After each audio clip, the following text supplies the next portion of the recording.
he taught me to redirect my energy to the off-season, still trusting that I would reach the level he knew was possible. My senior year, he allowed me to earn another shot at starting, and under his tutelage, I made all-district. He trusted that I would shine and saw something in me that I did not originally see. Coach Hertz's ability to perceive and guide has made him a valuable mentor. He wrote my letter of recommendation to college. To this day, it is the best letter of recommendation I have ever received. Coach Hertz, along with Coach Bendorf, provided assistance to me after college to find the occupation that would fit my love of football and allow me to inspire future players and students. I'm currently a teacher and coach at Portsmouth Abbey School in Rhode Island. I chose this occupation because I wanted to have the impact on young men that Coach Hertz had on my life. Coach Hertz inspired me to lead and teach. His integrity and persistence allowed me to reach my potential. While his departure from coaching is painful to acknowledge because he did such a superior job, it also passes the torch to a new generation of coaches to walk in his footsteps and the footsteps of the Robinson staff. It is our time to reach the mark they've set. Coach Hertz, thank you for your time, your dedication, and your example. You and the rest of the Robinson coaching staff are men of consequence, and all of you have made a difference in our lives. Thank you.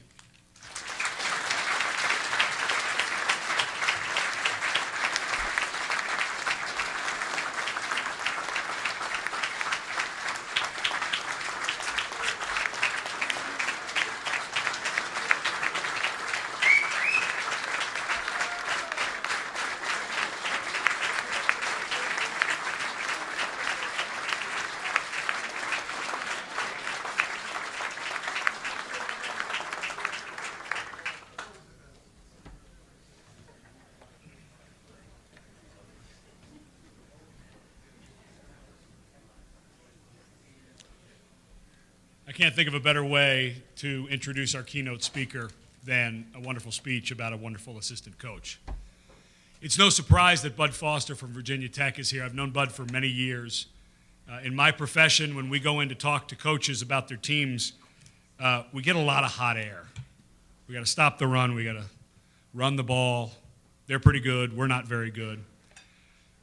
About a year ago, I went into Bud Foster's office, and I learned how to basically coach the inverted cover two, which at that time I didn't even know existed until he showed it to me. He's an innovator across many generations of college football, and the game has changed in a way that boggles people's minds with the advent of the spread offense, which has both a run and a pass effect. And Coach Foster has learned how to defend that, and he's continued to be an innovator. And the reason he's here is because of the parallel lives of Coach Bendorf and Bud Foster. They both started about the same time when Bud Foster was coming from Murray State to Virginia Tech, which this side of the room doesn't remember, stunk. Virginia Tech was bad when that staff got there. And what you guys have done is nothing. And now to be a nationally recognized program, mentioned with Michigan, Ohio State, and all the rest of them, going to BCS Bowl game after BCS Bowl game, is so impressive. But I wasn't surprised that you were here, because if there's two men that I've known in my career that won't BS you, it's these two guys right here. Bud Foster, the defensive coordinator from Virginia Tech.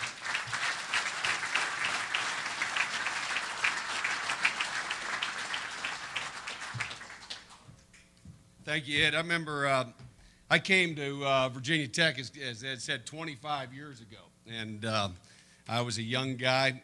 My first stop was Mount Vernon, believe it or not. And Alex, real quickly, we used to call Sean Mr. Scott at Virginia Tech my first year at Virginia Tech as well. He was a senior, and he was really a dynamic football player. I'd love to have had the opportunity to coach you, Sean, really would have. But I came to Mount Vernon High School. Bruce Patrick, one of the all-time legend coaches, was there. Mark, obviously, was the line coach. He was also the recruiting coordinator. Bruce kind of let him handle all that stuff on the side right there. So first thing I do, I roll in from Murray State, which Murray State is out in the middle of nowhere, if anybody knows where that is. I come in, I'm rolling in at 3 o'clock in the morning, Friday morning, coming in. We've just gotten to Virginia Tech. I get on the Beltway, and I'm like, where in the hell am I at? I'm like, I have no idea where. There was no GPS at the time. So I end up finding a little hotel right off of Telegraph Road right there. And go to Mount Vernon. First guy I talked to is Mark, and he's telling me we got Ed Cunningham, we have Sean Grants, we've got Matt Jefferson, Mike Wilson, who we ended up signing 2 of those 4 guys, and all 4 were outstanding football players in their own right. Ed had just left and gone to University of Washington. So I'm hanging with Mark. He's showing me all the ropes. He's kind of become my GPS. He's showing me where I should go. We need to go to Oakton. We end up signing Eugene Chung, who was a first-round draft pick and played several years in the NFL. You probably remember him, Ed. But Mark, that's kind of where our relationship started. I remember I camped out, stayed all weekend. My wife was back in Murray. We were back here. And first person I see on Monday morning is Ed Cunningham.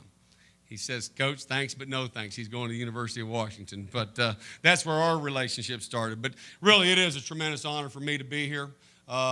There's not a better guy in any football level. I don't care what level, high school, college it is dedicated and is committed to being the best and seeing that his players are the best than Mark Bendorf.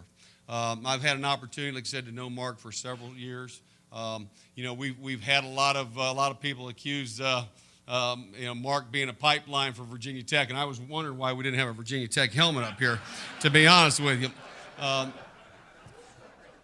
But I'm gonna miss that part of it. But I will say this: Mark and I, we shared a lot of time together. But very rarely did we ever talk X's and O's. We really talked more about treating people right, doing the right things, all the philosophy and things that it takes, to motivate people to be successful. And I think in this business, you wear a lot of hats. I don't care if you're a coach, you're a teacher, you wear a lot of hats. And Mark wears those hats and wears them very, very well. I know you've got to be proud tonight. I know I'm sitting here seeing many of our Virginia Tech alums, all your players from Mount Vernon to Chantilly to here, to see how these guys have grown up and the young men that they've become. I'll say this: they've made an impact on the field, but I've really been impressed. These guys are overachievers when I start looking at their wives and their girlfriends. That's for sure. Some of you guys maybe want to be good football recruiters. I can say that. But I'm going to be brief real quick. I sat back and I had a presentation to give, but I think everything's been said what, Mark Bendorf's all about. The one thing I do know, he's a guy that you can trust and count on and is extremely loyal. And to me, to be trustworthy and loyal are probably 2 of the most strongest characteristics anybody can ever say about you. And I know you guys that played for Mark, you knew you could count on him, you knew you could trust him, you knew that he had your best interest at heart. And in turn, you gave him your trust and your loyalty, and that's why you guys were successful.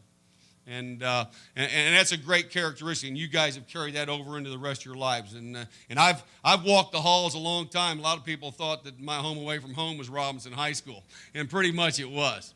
And I've seen a lot of you guys over here, and you guys know who I'm talking about. I've seen a lot, even though I didn't recruit you. There was a lot of guys I sat down and talked with you too and got to know you and really proud of the people that you've become. And that's the one thing that being a part of, this area, I've been recruiting up here for 25 years. There's not a guy in my profession. Now, Mark was always a guy that I could call and say, hey, look, tell me about this guy. And he would tell me yay or nay. He wouldn't fudge on sizes, Mike Imoh. I know you want to be 5'9".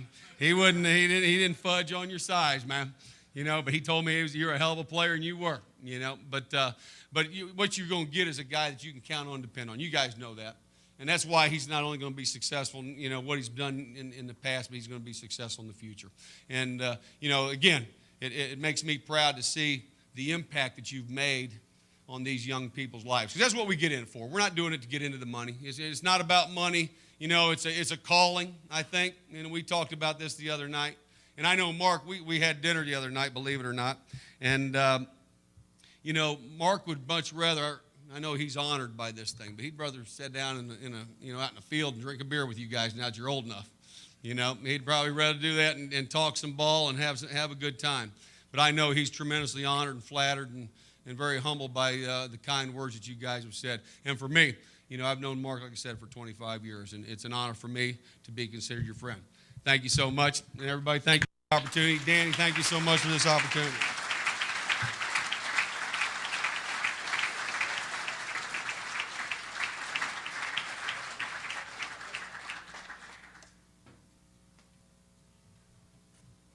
It's my job to know these things, and the money ain't bad, bud.